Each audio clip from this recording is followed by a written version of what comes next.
Pasakojau ir pasikartosiu, kad iš tiesų šalis pati nėra taip, kad ji sugalvoja, mes norime Mišelino, kviečiame, čia skambinam varpais, kokie mes žavūs ir atvažiuokite pas mus. Tai, dėja, bet taip nėra. Klausimų ir patarimų mes nesulaukiam, bet spėliojimų apie inspektorius, spėliojimų apie tos restoranus, kas jie tame sąraše bus, tai jų tikrai buvo labai daug. Viena žvaigždė, ką mes šiandien turim, tai yra tikrai puikus restoranas, puikaus restorano vertinimas.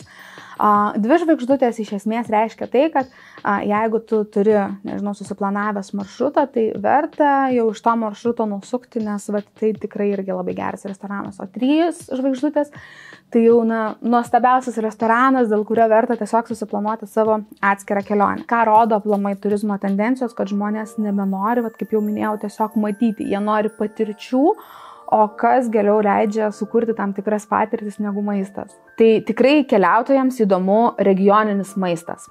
Tai yra žmonės keliaudami per tam tikrus regionus nori atrasti būtent to krašto, to regiono autentišką kažkokį patiekalą, nes tikrai nepaslaptis, kad mūsų regionai jie visi yra labai skirtingi. Sveiki, mėly klausytojai ir žiūrovai. Su jumis sveikinasi tinklalaidė Ar valgoma ir mes jos kūrėjos Evelina ir Laura.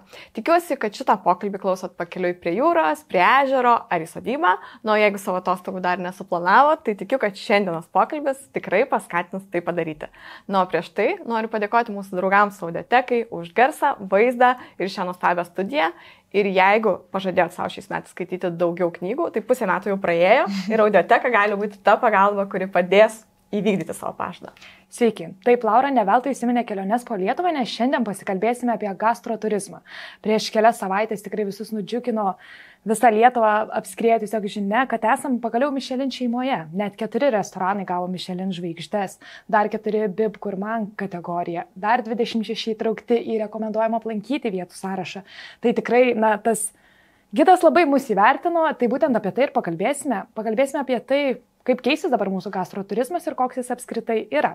Ir apie tai šiandien mums papasakos, mes paklausinėsime Keliauk Lietuvoje turizmo rinkodaros ir komunikacijos vadovė Dovilė Seliukė. Labas. Sveiki. Mes įprastai savo tinklalapyje, nesvarbu kokią temą kalbam, pradedam nuo to paties klausimo, kas mūsų pašnekovam yra nevalgoma. Tai šiek tiek pakoreguojam klausimą, tai ko iš lietuviškų patiekalų pati nemėgsti ir ko nerekomenduotum visgi turistams paragauti?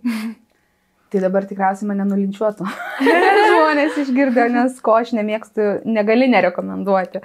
Aš pati asmeniškai nemėgstu grybų. Ir jei dar galiu pripažinti kokį pievagrybį ar voveraitę, tai baravykas yra blogiausia, kas gali nutikti mano gyvenime arba mano lėkštėje. Ir nuo pat mažens juokdavosi mano tėvai, kad aš visą laiką sakydavau, aš nemėgstu baravykų. Nesvarbu, koks grybas guli lėkštėje, man visi yra baravykai ir aš nekenčiu biravykų, aš nenoriu biravykų ir aš jų nevalgysiu. Tai nerekomenduoti jų negalima, nes jie yra mūsų DNR, mūsų identitetas ir tikriausiai kalbėdami išrutuliosime šiek tiek šią temą, kad vis tik užsieniečiam tai yra privalu ir jie labai žavisi tais mūsų grybais. Tai visgi rekomenduoju. Bet žinok, čia populiariausias atsakymas šitam foteliuke. Grybai yra nemėgstamiausias produktas. Jeigu darysim po sezono apibendrinimą, tai tikrai grybai bus tie, kurie... Tai čia turbūt gali savo vyrui žinutę perduoti. Aš normali. Tu ne viena. Tai keliaukim prie Michelinų. Tikrai čia karščiausia tema. Visi taip ilgai laukiam, svajojam. Pagaliau, gal galėtum pasidalinti, kaip viskas prasidėjo, nuo ko prasidėjo tas bendradarbiavimas. Žinom, kad čia reikia kviesti, tada kiti sako, kad jau nebereikia kviesti ir pati savo interviu ne kartą esi pasakojęs, koks buvo tas procesas. Tai papasakok, nuo ko viskas prasidėjo. Tai pasakojau ir pasikartosiu, kad iš tiesų šalis pati nėra taip, kad ji sugalvoja, mes norime Mišelino, kviečiame, čia skambinam varpais, kokie mes žavūs ir atvažiuokite pas mus. Tai dėja, bet taip nėra. Yra taip, kad tuomet, kai jau Mišelino gidas, Mišelino atstovai mato tos šalies pakankamą potencialą, jie patys kreipiasi ir patys išreiškia tą norą, kad žiūrėkite, jūs jau esate ready, jau galima pradėti kalbėtis. Tai iš tiesų po ilgų, neslėpsiu, žinau, kad anksčiau, kol dar aš pati nedirbau Keliauk Lietuvoje, buvo norų, buvo bandyta kalbėti su jais, bet kaip minėjau, nesvarbu gerais norais negali būti pagrįstas šitas bendradarbiavimas, nes vis tiek ta intencija jį turėtų ateiti būtent iš minėtos organizacijos. Tai kaip tik atrašinėjau padėkos laiškus Mišelinam ir radau, kad tai prasidėjo iš tikrųjų 22 metų spalio mėnesį, jeigu nemeluoju, ir aš buvau tas žmogus, kuris gavo laišką iš jų, ir ši buvo labai juokinga, nes aš buvau realiai prisijungus prie kolektyvo nepilno pusmetį ir aš dar juokavau, sakiau, nu žiūrėkit, padangų čia gal mums siūlo keliauti Lietuvoje, aišku, aš juokais, bet direktorius sako, valio, pagaliau. Ir nuo tada prasidėjo tas mūsų dialogas, mūsų pokalbis ir prasidėjo visa ta Michelino atėjimo į Lietuvą kelionė. Bet kiek pavyko žinoti, ką tie Michelin daro pas mus? Ar įmanoma žinoti, kiek apskritai aplankė restoraną, ar viskas yra slapta?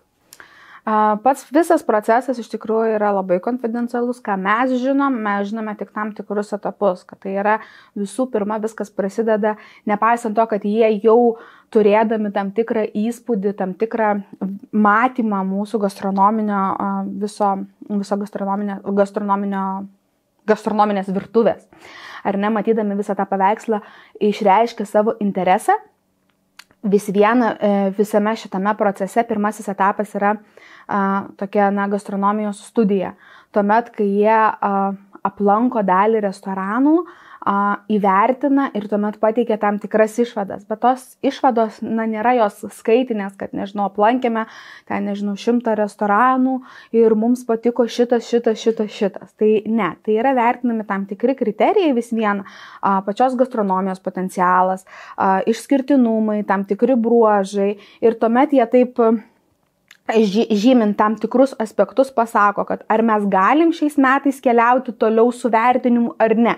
Tai būtent ta studija ir yra tas lakmuso popierėlis, kuris nepaisant jų intereso dar duoda žalią šviesą ir parodo, ar tikrai šiais metais bus tas vertinimas. Ir tuomet jau po tos studijos, kai jau jie pasako, kad arba ok, arba ne ok, kad jie arba mato, kad yra potencialo gauti tų žvaigždžių, tačiau reikia palaukti metus. Tuomet jau seka tas sekantis etapas vertinimas, kuris jau yra super mega slaptas ir jau tada mes jau nieko nebežinome. Nei kiek tų inspektorių važinėja Lietuvoje, nei kur jie yra, nei ką jie ragauja, nei ką jie mato. Čia jau yra visiškai uždaryta, visiškai izoliuota informacija. Bet tada jau jie įvertino kažkada ten kažkaip ir tada jau pranešė, kad mes jau ir turime ataskaitą, ar kaip tada toliau? Vėliau po jų vertinimo tai, kas vyksta ceremonijoje, yra rezultatas. Iki to rezultato mes lygiai taip pat nieko nežinome. Tai kiek manęs klausdavo visus metus laiko, aš nei karto neblefavau, kad aš nežinau, nes aš iš tikrųjų nieko nežinojau. Šiaip gal ir gerai, nes po to būtų labai sudėtinga kalbėti. bet iš tiesų niekas nieko nežinojo, žinojo tik, kad vyksta, žinojome pirmos tos studijos rezultatus ir žinojome, ko plius minus galime tikėtis. Ką galiu tik pasakyti, kad tai, ką mes gavome pirmojoje studijoje, koks jų lūkestis ir kaip jie mato ir koks galutinis rezultatas, jis stipriai skiriasi ir stipriai skiriasi į gerąją pusę. Tai dėl to mums patiems buvo didelė staigmena, nes, buvo rimtai. Tikrai daug buvo matyti spėliojimų, pas ką jau atėjo inspektoriai, kad kiekvienas anglakalbis klientas priimamas su truputėlį didesnė įtampa. Ar pati išgirdai iš šefų kažkokio nerimo, galbūt klausinėjimų, ką jie čia vertins, galbūt čia kažkaip pasiruošti, kaip vyko šita mįslingoji dalis? Šita mįslingoji dalis iš tikrųjų buvo labai juokinga, nes dar praėjusių metų Liepą man skambino žurnalistai ir ne vienas ir Dovilė, tai jau viskas, čia mes jau viską žinom, jau žinom, kas gaus tas žvaigždės, jau mes viską žinom. Sakau, žiauriai faina, kad jūs viską žinot, nes vienintelis dalykas, ką žinau, kad mes dar sutarties nepasirašėm. Tai sakau, nežinau, ką jūs žinot, nes taip truputėlį dėlionio nesusieina. Tai iš tikrųjų tų visažinių buvo labai daug ir visame šitame procese spėliojančių buvo labai daug. Restoranai, su kuriais man teko kalbėtis, lygiai taip pat jie iš labai anksti pradėjo kalbėti apie tai, kad pas juos jau buvo inspektoriai, kad jie jau juos įvertino, arba galbūt atvirkščiai per vėlai. jau kai mes žinom, kad jau yra vertinimas padarytas, jau kaip mus informavo, kad jau baigta, o kalbis restorano ir sako, pas mus ateis va poryt. Sakau, kaip jūs juos identifikuojat? Mes žinom. tai ne visai, taip, ne visai, bet būna. Bet šiaip iš tiesų tokių klausimų, ką pasiruošti, ką jiems daryti, tai jų tikrai nebuvo, nes šefai tikrai Lietuvoje, tie, kurie turi intenciją būti tame gide, jie tikrai geriau žino ir tikriausiai galėtų tam tikrus dalykus papasakoti netgi geriau negu aš, nes jie tuo gyvena. Tai klausimų ir patarimų mes nesulaukiam, bet spėliojimų apie inspektorius, spėliojimų apie tos restoranus, kas jie tame sąraše bus, tai jų tikrai buvo labai daug. Žiniasklaidai dar kas garsiai nuskambėjo, tai aišku, 1,5 milijono, tai čia galbūt irgi galima žiūrovom paaiškinti, kad čia nėra vien kad atvyko ir viskas čia 1,5 milijono. Tai kas įeina į tą sumą? Tai jau mano minėta studija iš tikrųjų vertinamoji čia įeina ir tai yra 3 metų kontrakto suma, tai nėra, kad tai yra 1 metų suma. Tai visas 3 metų bendradarbiavimo kompleksas, pradedant tą visą gastronominio potencialo studijos parengimu, vėliau visas tas vertinimas vyks 3 metus, tai yra pirmasis bus 2 ir 3 metus, nes sutartis yra pasirašoma 3 metams, o vėliau jau šalies yra sprendimas, ar norėsite tęsti sutartį, ar nenorėsite tęsti sutarties. Be kita ko, žinoma, įeina įtraukimas į Michelino gidą ir pats Michelino gidas, jie lygiai taip pat turi reklaminių kampanijų, jie turi skaitmeninių kampanijų, jie patys turi interesą, kad tas jų gidas netiesiog gulėtų kažkur stalčiuje, jie jį reklamuoja. Tai tam, kad tu būtum jame ir būtum reklamuojamas, tai irgi į tai įeina. Tai va, daug apima. Sutartis 3 metams ir jeigu kažkokiu būdu kažkas nuspręs, kad nebenorim, tai kas nutiks su mūsų restoranais? Tai tiesiog jie būna panaikinami iš to Michelino gido. Kita vertus, mes po pačios ceremonijos su Michelino atstovais, kai kalbėjom klausimą, ar yra tai buvę. Ar yra buvę, kad išeitų, tai sakė, kad nėra tai buvę. Kartą paragavus negali sustoti. Gal šito vietoj dar irgi ne visi žiūrovai žino, galvoja, kad gavo žvaigždutę ir visam gyvenimui, tai ne, ir kitais metais vėl vyks vertinimas. Taip. Tai turbūt gal reikėtų pradėti aplamai nuo tų vertinimų, kokie jie gali būti. Taip, ne? taip. Tai visų pirma, tai 1 žvaigždė, ką mes šiandien turim, tai yra tikrai puikus restoranas, puikaus restorano vertinimas.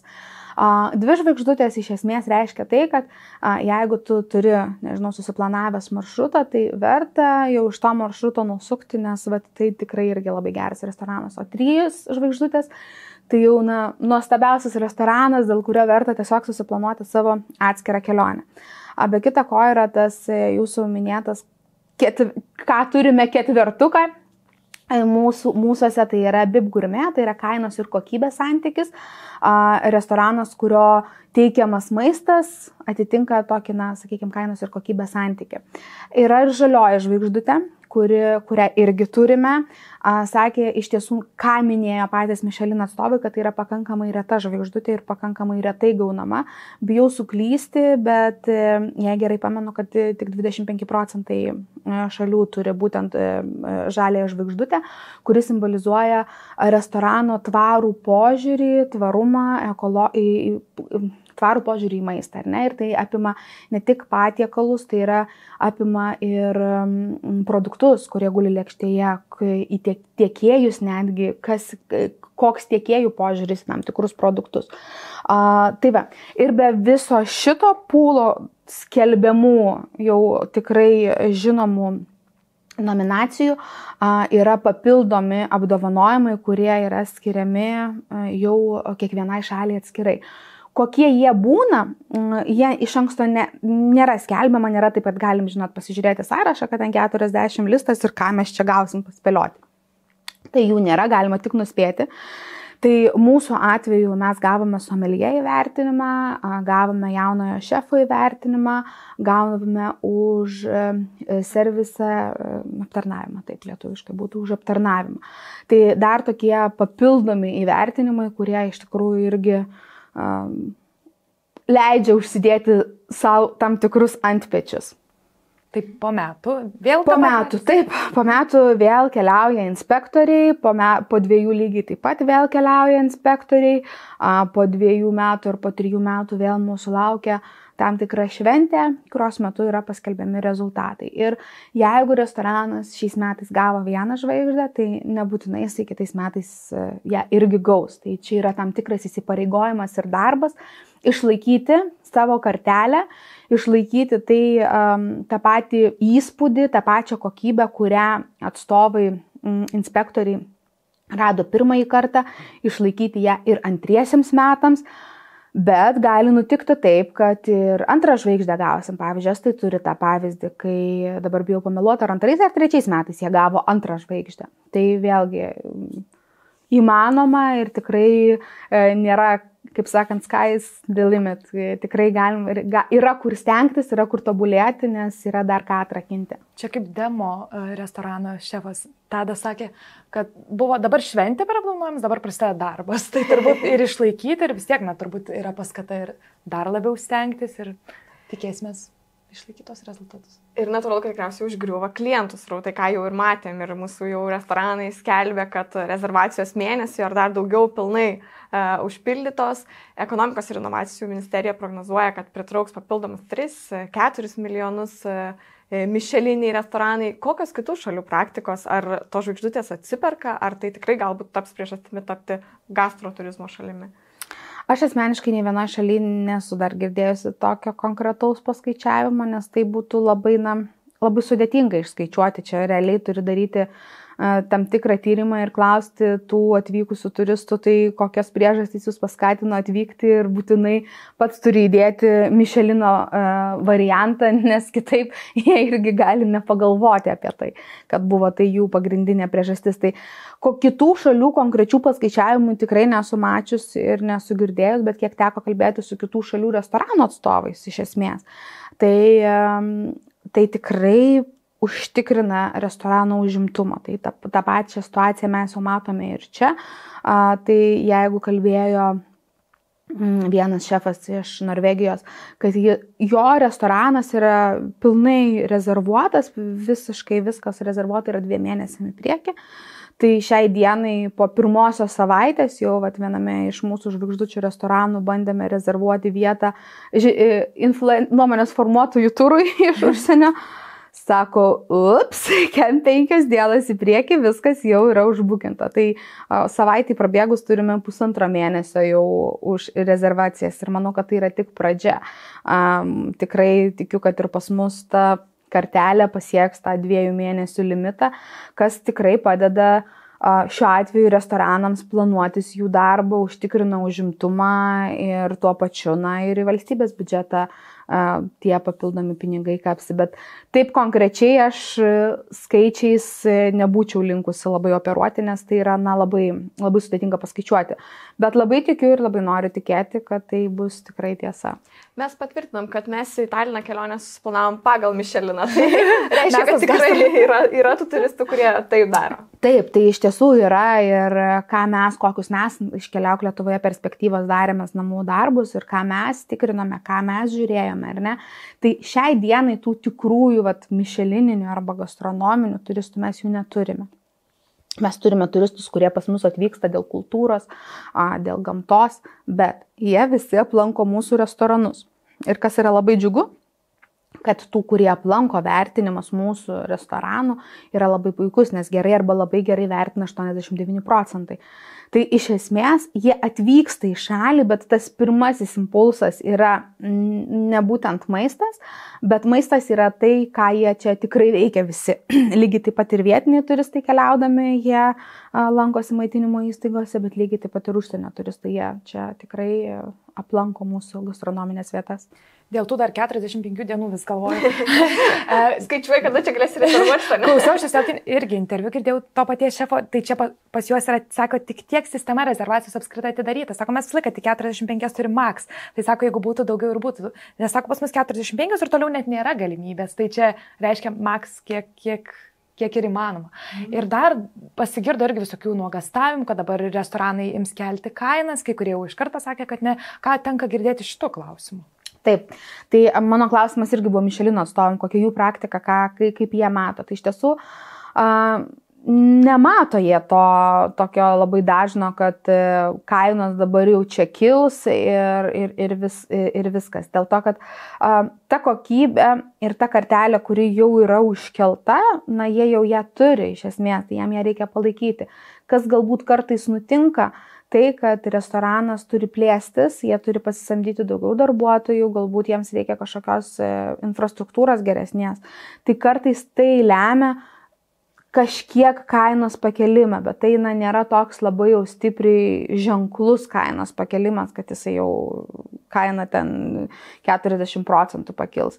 Ir tai dažniausiai, jeigu nutinka, dėl to, kad tokio tipažo restoranai jie turi kintančius meniu, tai nutinka dar net ir kartais dėl besikeičiančio meniu, nes keičiasi ingredientai, tai ta kaina šiek tiek jį gali sviruoti.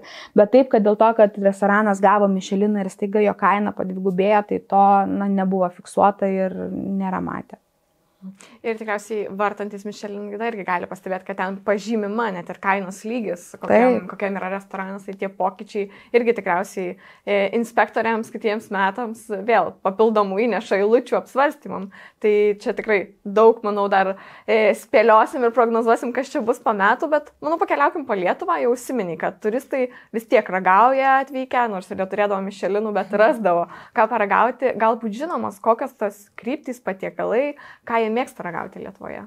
Tai vis tik keliautojai Lietuvoje yra kitokie valgytojai ir ieškantis kitokio dalykų, nes kelionės tos po Lietuvą jos irgi yra skirtingos. Yra tų, kurie keliauja tik tai savaitgalį, yra tų, kurie keliauja tik tai vieną dieną, yra tų, kurie renkasi savo ilgasias atostogas praleisti Lietuvoje, tai dažniausiai jau būna pajūris. Tai priklausomai nuo to, kur jie keliauja, ką jie veikia ir labai skiriasi jų tas gastronominis laukas ir gastronominis matymas, ką jie nori ragauti. Bet ką mes tikrai žinome, kad, na, tikrai mūsų tie gastronominės virtuvės lietuviški flagmanai, tokie kaip bulviniai blynai, cepelinai, šaltibarščiai, šakočiai, varškėčiai beje irgi čia varškėtukai nugula, jie nėra tokie labai ypač populiarūs tarp mūsų tų vietinių keliautojų, jei jie yra klasikiniai tokie, ar ne, kaip mes esame įpratę matyti. Taip. Tuomet tai nėra taip populiaru. Bet jeigu pavyksta juos kažkaip įpakuoti kitaip, pateikti kitokią formą, pateikti kažkaip kažką sugalvoti su jais, tuomet jau ir vietiniam turistam tie patiekalai jie tampa įdomus. Kaip tik mes šiais metais atlikom naują vietinio turizmo tyrimą ir jame buvo klausimas būtent apie maistą. Ką jie norėtų ragauti, kas jiems yra įdomu, ko jiems galbūt trūksta, ar ne? Tai tikrai keliautojams įdomu regioninis maistas. Tai yra žmonės keliaudami per tam tikrus regionus nori atrasti būtent to krašto, to regiono autentišką kažkokį patiekalą, nes tikrai nepaslaptis, kad mūsų regionai jie visi yra labai skirtingi. Ką tu gali rasti Dzūkijoje, nepalyginsi su tuo, ką tu gali rasti Žemaitijoje. Tai tikrai buvo labai daug minima tokių ryškių, ar ne, pavyzdžiui, Viduklės koldūnai, ar ne, kur tikrai keliaudami pajūrį žmonės stoja tenais, važiuoja ten tų koldūnų valgyti ir valgo juos. Pasaulio puodai, ar ne, lygiai taip pat tikrai buvo minimi Kėdainių blynai, irgi minimi. Tai tikrai žmonės ieško tų tokių regioninių vietelių, kur galėtų paragauti kažkokio šiek tiek kitokio to patiekalo negu kiekvieną dieną. Tuose regionuose nemažai vyksta ir įvairių edukacijų maisto gaminimo ir šakočių kepimo, kibinų kepimo. Ar tai sulaukia turistų dėmesio? Iš tiesų sunku pasakyti, nes mes iš pačių verslų tų duomenų neturime. Bet tikrai matome, kad ta išmonė ir tas kūrybiškumas iš verslų jis tikrai liejasi per kraštus, pradedant to maisto edukacijom, baigiant žibintų festivaliais ir visokiais kitokiais reikalais vykstančiais tam tikrose vietose. Tai manau, kad sulaukia, nes jeigu nebūtų poreikio, tai niekas tų edukacijų ir nekurtų. Be kita ko, čia turbūt aplamai kalbant apie gastronominį turizmą, ar ne, tiek lietuviams, tiek užsieniečiams, turbūt verta paminėti apie tai, kad pastarąjį dešimtmetį, jei neseniau, gastronominis turizmas aplamai jisai labai stipriai auga, nes žmonės keliaudami nebenori tiesiog keliauti iš taško A į tašką B, pamatyti vieną objektą ar pamatyti kitą. Jie labai nori susipažinti su kultūra, jie nori pažinti šalį, nesvarbu netgi tą pačią Lietuvą, ar ne? Nes tas paviršutiniškas važinėjimas nuo Vilniaus iki Kauno ar nuo Kauno iki Pajūrio, jis tau nepadeda pažinti kultūros tos pačios šalies, ar ne? Tai globaliu mastu gastronomija yra vienas iš būdų pažinti šalies kultūrą ir patirti ją, nes ką rodo aplamai turizmo tendencijos, kad žmonės nebenori, kaip jau minėjau, tiesiog matyti, jie nori patirčių, o kas geriau leidžia sukurti tam tikras patirtis negu maistas. Ir Keliauk Lietuvoje yra pasiūlęs palengvinimų, kaip susirasti tas skanes vieteles, tai turėjom cepelinų žemėlapį, ledų žemėlapį, gastroliavimo žemėlapį po Lietuvą, kur tikrai daug tų netikėtų patiekalų. Ar tai populiarus būdas keliauti, galbūt turit kažkokius užfiksavę skaičius, kiek turistų keliavo pagal juos, kiek smalsavo juos tyrinėdami? Tai čia yra turbūt tas raktas, ką aš ir minėjau, kad jeigu tai yra tiesiog šaltibarščiai, jie nebus labai įdomus žmonėm. Dėl to tame šaltibarščių žemėlapyje galima rasti labai skirtingų šaltibarščių interpretacijų, su labai, net nepagalvotum, kad ten yra šaltibarščiai, bet tai yra šaltibarščių interpretacijas. Lygiai taip pat su cepelinais ar su tais pačiais ledais. Tai ar tai yra populiaru, tai tikriausiai, jeigu taip galima būtų reitinguoti, tai po visų gamtos objektų, nes vis tik gamta, net ir mūsų vietiniams turistams, yra numeris vienas dalykas, ko jie keliauja, ką jie veikia keliaudami Lietuvoje, tai yra ramus poilsis gamtoje. Po visų gamtos objektų pažintinių takų, apžvalgos bokštų, tuomet jau rikiuojasi maisto patirtis. Konkrečiais skaičiais neįvardysiu, tačiau, taip, 3 vietoje plius minus jie būtų po visų kitų ir tikrai padeda atrasti tam tikras, kaip jau minėjau, neatrastas tokias vieteles, net ir tuose pačiose regionuose. Tai labai geras būdas pasižiūrėti, keliauju, nežinau, į Mažeikius, kas keliaujant į tą pusę gali būti įdomaus paragauti. Tai tikrai padeda atrasti.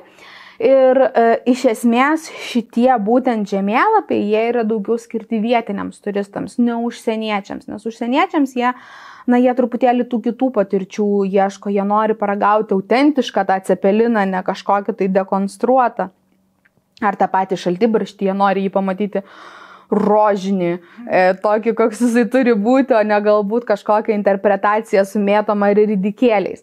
Tai jie dar ieško tos klasikos, lygiai taip pat kaip ir objektai. Jeigu mums lietuviams keliaujant Lietuvoje norisi kažkokių neatrastų perliukų, galbūt kažkokių labiau nišinių vietų, tai užsieniečiai dažnu atveju vis tik, kadangi jie čia būna pirmą kartą, jiems svarbu aplankyti tuos raktinius objektus, kurie kaip ir tampa Lietuvos turizmo simboliais. Tai čia truputėlį atsiranda ta takoskyra ir mūsų teminiai žemėlapiai jie yra populiarūs, bet jie yra populiarūs būtent vietinių tarpe. Vis minim to šaltibarščius, tai jau čia pastaruosius 2 metus garsiai skambėjo šaltibarščių festivalis, turbūt tai galima vadinti vienu iš mūsų gastro turizmo tokių dabar naujausių, tendencija. Kokia šio festivalio sėkmė yra, ar matoma, kad tai pritraukia irgi gastro turistų? Čia tikriausiai galėtų organizatoriai labiau pakomentuoti, nes vis tik tai yra GU Vilniaus projektas. Bet šiaip nuo ko prasidėjo ir ką turėjome šiais metais, nes 2 metus vyko, tai tikrai galima vertinti puikiai. Tai yra labai puikus būdas pareklamuoti šalį per tam tikrą patiekalą, kuris tampa šalies simboliu iš esmės. Puikiai dabar matėm, kaip jau ir Latviai pamatė, kad šitas geras, blemba, reikia netiduoti, pakovokim. Tai iš tikrųjų, man atrodo, yra toksai organiškas būdas susikurti savo turinio. Ir gražaus turinio. Taip, tikrai, nesgi šaltibarščiai laikomi instagramiškiausia sriuba. Taip, ta rožinė neveltui. Taip, aš čia iš tiesų buvo užslėptas mano reklama. Užslėpta šaltibarščių reklama, taip. Gal turim dar kažkokių ne tiek išgirstų festivalių, dėl kurių verta ir planuoti keliones ir atvykti galbūt į Lietuvą, tiek maisto, tiek galbūt net ir ne maisto galim paminėti, ką čia vasarą verta aplankyti. Taip, kalbant apie festivalius Lietuvoje, tai iš tikrųjų lygiai taip pat regionai yra labai kūrybingi. Šiais metais kartu su Šaltibarščių festivaliu girdėjau, kad buvo ilgiausias vištienos stalas tiesiamas. Man atrodo blausdelių, bet čia galiu klysti, bet buvo toksai irgi. Tikrai žinau, kad yra sūrio čempionatas, yra desertų čempionatai. Žinoma, vyno dienos, jos skirtingose regionuose irgi būna organizuojamas. Tai tų maistinių tokių renginių jų iš tiesų yra, reikia tik tai pasidomėti, dėl to, kad tai dažniausiai organizuojama mažesnių mastų ir tam tikruose regionuose. Lygiai taip pat Žagarės vyšnių festivalis. Na, tai jį irgi galima prie tos pačios tematikos priskirti.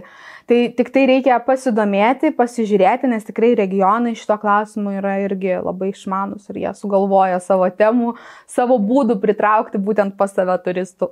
Kai Šedaryse dar kaip tik vyko prieš porą savaičių, man atrodo, šakočių kepimo festivalis. Tai, prašau. Žodžiu, tų renginių tikrai netrūksta. Tik keliauk. Dar vienas iš tokių renginių yra gastronomijos savaitė, jau daugelį metų Lietuvoje tikrai vykstanti. Pastaruoju metu bent jau pačiai atrodo, kad galbūt jau sulaukia mažiau dėmesio, būtent gal dėl to, kad atsiranda daug kitų renginių. Šitoj srity ką pastebite? Ar populiarus vis dar renginys? Praėjusiais metais mes bandėme bendradarbiauti būtent su gastronomijos savaitė ir mes kūrėme teminį žemėlapį būtent šitą temą, dėl to, kad gastronomijos savaitės ji taip pat būna kiekvienais metais skirtingų tematikų. Tai buvo gastronominės istorijos tema jų ir mes būtent istorijomis apipintus patiekalus guldėme į žemėlapį. Tai iš tiesų visi gastronominiai renginiai jie sulaukia daugiau ar mažiau dėmesio ir priklausomai nuo orų ir priklausomai nuo kitų paraleliai vykstančių renginių, tai vertinti jų ar sėkmę ar nesėkmę iš tikrųjų yra pakankamai sudėtinga, tačiau manau, kad jeigu jau yra organizuojama kiekvienais metais, šiais metais tikrai irgi jisai bus, tai tikrai sulaukia savo lankytojų, sulaukia savo atitinkamo srauto, kad jį apsimokėtų daryti. Jau truputėlį užsiminė apie vietinio turizmo tyrimą, kuris visiškai šviežias. Aišku, visiems pirmiausia užsikabina sumos, kiek išleidžiam, kiek mažiau išleisim. Galbūt matai kažkokius pokyčius lyginant su ankstesniais metais ir kokią biudžeto dalį atostogų metu lietuviai skiria maistui, galbūt nagrinėjot šitą eilutę. Tai jeigu taip žiūrėti aplamai, galima pasidžiaugti, kad jeigu per pandemiją aš asmeniškai labai džiaugiausi, kad lietuviai atrado kelionės po Lietuvą, bet kai kalbėjau su vienais italų žurnalistais, aš čia taip jiems džiaugiausi nuoširdžiai, jie man sakė, Dovilė, bet žinok, čia yra pasaulinė tokia tendencija, kad kai pasaulį uždarė visas sienas, visi atrado savo šalį ir kelionės po Lietuvą. Bet aišku, kuo mes skiriamės, kad mes atradę tas kelionės po Lietuvą, jų ir nepaleidžiame. Nes jei anksčiau būdavo, kad ta takoskyra jį tikrai labai didelė, tai vietinis turizmas, kai išaugo, tai šiais metais vis dar turime labai panašų skaičių. Praėjusiais metais, man atrodo, turėjom 72%, šiais metais turim 71% vietinių, kurie keliauja Lietuvoje. Kas dar čia yra labai džiugu, kad net 55% renkasi savo ilgasias atostogas praleisti būtent čia Lietuvoje. Tai tikrai yra toksai ženklus skaičius, daugiau negu pusė žmonių lieka ne tik vasaroti, bet savo tas pagrindinės metinės atostogas praleisti Lietuvoje. Kas liečia išlaidas, tai čia turime lygiai taip pat džiugių naujienų ir aplamai galbūt apie požiūrį į keliones Lietuvoje ir visą tą kampą. Jei vertintume tas trumpalaikės savaitgalio keliones, tai savaitgalio kelionės išlaidos vienam žmogui yra 174 eurai. Kažkas apie šią sumą, kaip praėjusiais metais buvo 189 eurai. Tai jau čia turime tokį šiek tiek išlaidų sumažėjimą. kur ženkliau atsispindi tas išlaidų sumažėjimas, tai yra ilgosios atostogos, kai žmonės praleidžia 5 ir daugiau nakvynių Lietuvoje. Čia jei praeitais metais skaičiavome 400 eurų žmogui, tai šiais metais turime 300 eurų sumą. Tai tikrai žmonės kūrybiškai pažiūri, vis tik noras keliauti nugali tą išlaidų baimę, turbūt galima būtų įvardyti taip, nes žmonės tikrai pasižiūri kūrybiškai. Kainų mes nevertiname, nes, kainos, žinot, ne visai mūsų laukas, verslai labiau už kainas atsakingi, bet mes matome tik tai, kad išlaidos yra pakritusios. Tai reiškia, kažkokiais būdais turistai keliaudami jie atranda, kur sutaupyti ir kaip vis tik tą praleisti laiką kokybiškai Lietuvoje. Kas šitoj vietoj, kokia išvada išplaukia iš to ir ką mes lygiai taip pat tyrime matome, kad vis tik tas kainos ir kokybės santykis vietiniams turistams tampa priimtinas ir žmonės vertina jį vertina gerai. Ir jei ankstesniuose tyrimuose žmonės sakydavo, kad užsienyje galima už tą pačią sumą gauti daug geriau ir ten viskas daug yra geriau. Tai dabar turime ženklų būtent šio klausimo pokytį. Tai jei pirmuoju atveju žmonės anksčiau daugiau negu 40% teigdavo, kad vis tik čia Lietuvoje kainos ir kokybės santykis yra prastas, tai taip teigiančių šiai dienai išliko tik tai 30%. Tai pakanka per metus laiko pakristi 11-12 procentinių punktų, tikrai, man atrodo, yra visai ženklus įvertinimas. Tai galima pasidžiaugti tuo, kad žmonėms tos kainos Lietuvoje nebėra tas toksai, vis tik tai yra pagrindinis barjeras, kodėl nekeliauti, bet jis nebėra toks aukštas ir nebėra toks didelis ir tikrai ženkliai kintantis. Vis kalbam apie tai, ką čia Lietuvoje paragauti, kur nuvažiuoti, kokią edukaciją, o ką galbūt yra žinoma, ką turistai išsiveža iš Lietuvos, kas į lagaminą keliauja iš maisto būtent. Tai iš tiesų mūsų ruginė duona, nes aš pati kažkada esu dirbusi duonos sektoriuje, tai ir tarptautinė įmonė, kur skirtingos šalys turi tas skirtingas duonas.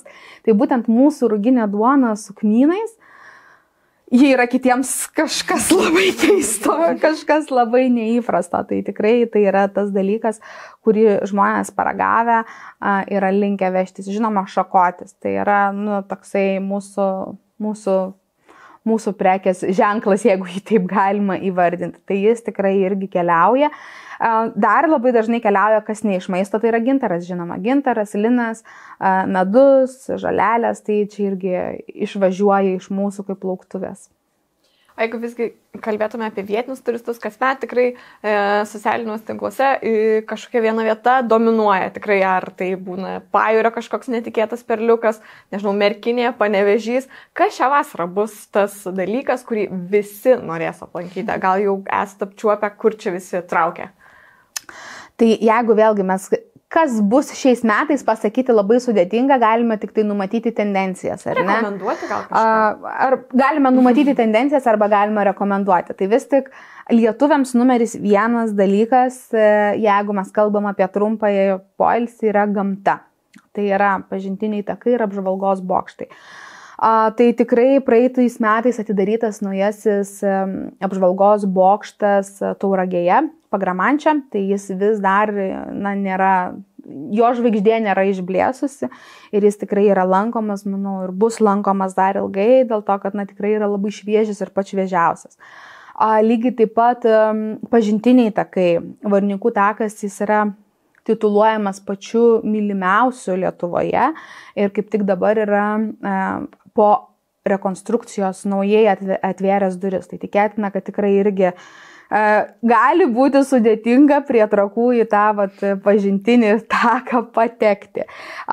Šalia Kauno yra naujas prie Kačerginės lygiai taip pat pažintinis takas atvertas.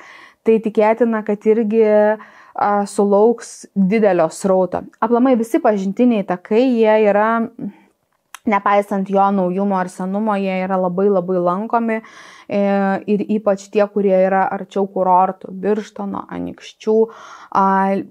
Kas labiau mažiau žinoma ir ką turbūt rekomenduotina pamatyti, tai, sakykime, Veisiejų apžvalgos bokštas.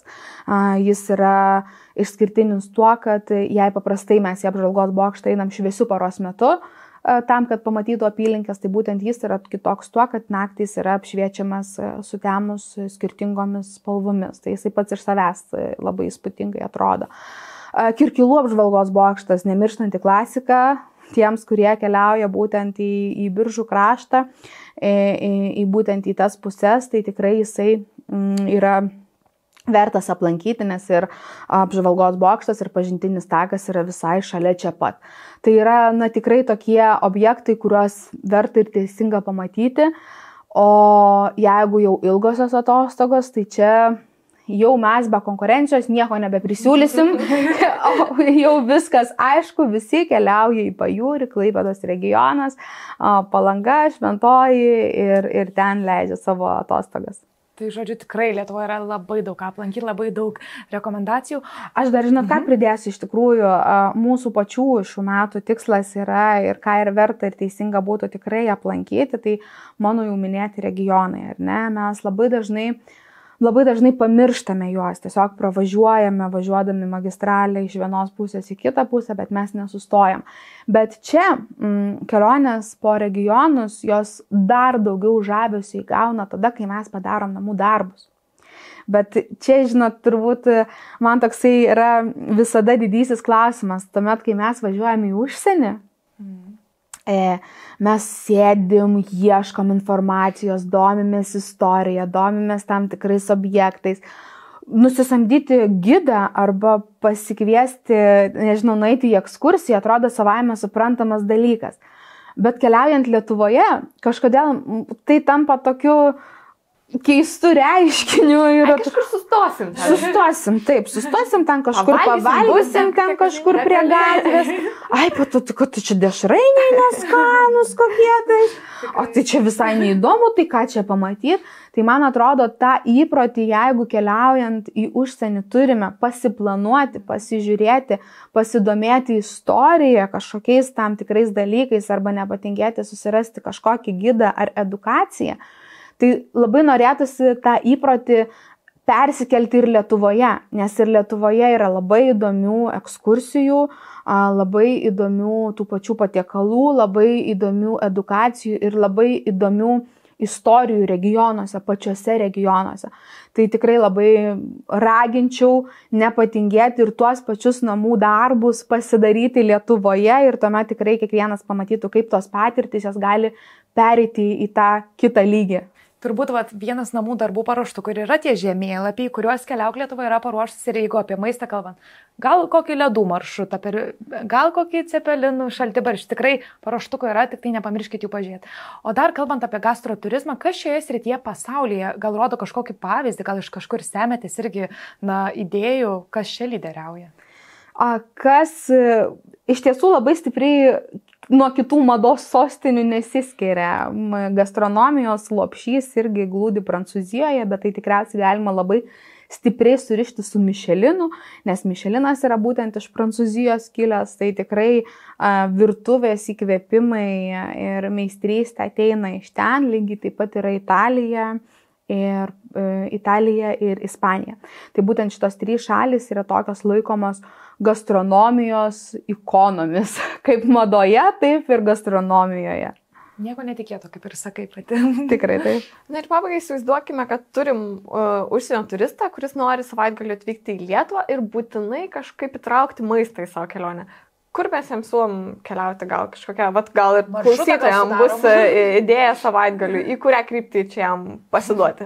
Aš, man atrodo, tiek jau sugadinta apklausų statistikų, kad man iš karto kyla klausimas, kokio amžiaus, iš kokios šalies, keliese jie keliauja. Šeimais. Jo, nes iš tiesų nuo to labai skiriasi, ką jie norės pamatyti ir kas jiems yra įdomu. Na, bet sakykime, jeigu mes imtume kokį Jungtinės karalystės ar ne, iš Anglijos atkeliavusius turistus, tai jie dažniausiai mėgsta didžiuosius miestus mūsų lankyti, tai tikriausiai būtų Vilnius, Kaunas, tokius city breakus, tai tikrai, kadangi prie Vilnius yra Trakai, tai tikrai labai rekomenduočiau, žinoma, Vilniuje esančius Michelino restoranus aplankyti, kas be ko, būtinai Trakuose užsukti, paragauti kibinų, nes vis tik tai irgi yra vienas iš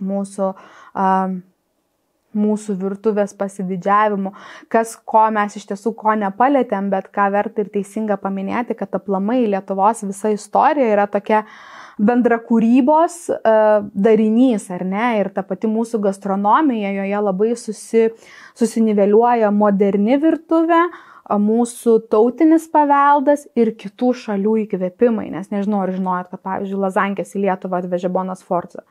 Tai yra visiškai Italijos įkvėpimas lietuviškoje lėkštėje. Ir daug mūsų patiekalų iš tiesų yra įkvėpti būtent kitų šalių virtuvių ir tuo mes turime tokį, sakyčiau, visai pranašumą, kad atvykę iš kitų šalių turistai tiek gatvėje, tiek lėkštėje gali rasti savo kultūros užuomenų. Tai toksai labai graži jungtis ir sąsaja. Taip pat grįžtant prie to, kur mes keliaujam valgyti, tai aplankius Vilniaus Michelinus, galime keliauti į Trakus pavalgyti, tuomet Kaune būtinai rekomenduočiau užsukti į legendinę Spurginę, kad ir kaip galbūt kai kuriems atrodo keista, bet vis tik tai yra vienas iš tų dalykų, ką jau minėjau, kad žmonės nori ragauti tuos ženklus, nežinau, paminklus gastronominius. Tai tikrai labai rekomenduočiau būtent nepraleisti ir tų spurgų. Ir aišku, tuomet jau pavalgius sočiai tikrai vaikščioti, žiūrėti ir gerti į save pažintinius takus, pilis ir kultūrą. Nuostabu, tiesiog planas visai vasarai ir rudeniui, pas mus rudenis, kuo toliau, tuo labiau atrodo šilti, vasariški, tai žodžiu, spėsim visus aplankyti. O ir šiaip Lietuva Europos kontekste tampa vis malonesnė atostogų kryptis, kalbant apie orus vasarą, čia gaiviai šilta, tai tikrai verta atvykti. Tai ačiū labai už pokalbį, už tos Michelino užkulisius, už tą paskatimą keliauti po Lietuvą ir klausytojus dar kartą raginu keliauti po Lietuvą ir ragauti. Ir priminsiu, kad šiandien pas mus svečiuose buvo Keliauk Lietuvoje turizmo, rinkodaros ir komunikacijos vadovė Dovilė Seliukė. Ačiū Dovilė, ačiū Audiotekai, ačiū Jums žiūrovai ir pasimatysim už 2 savaičių.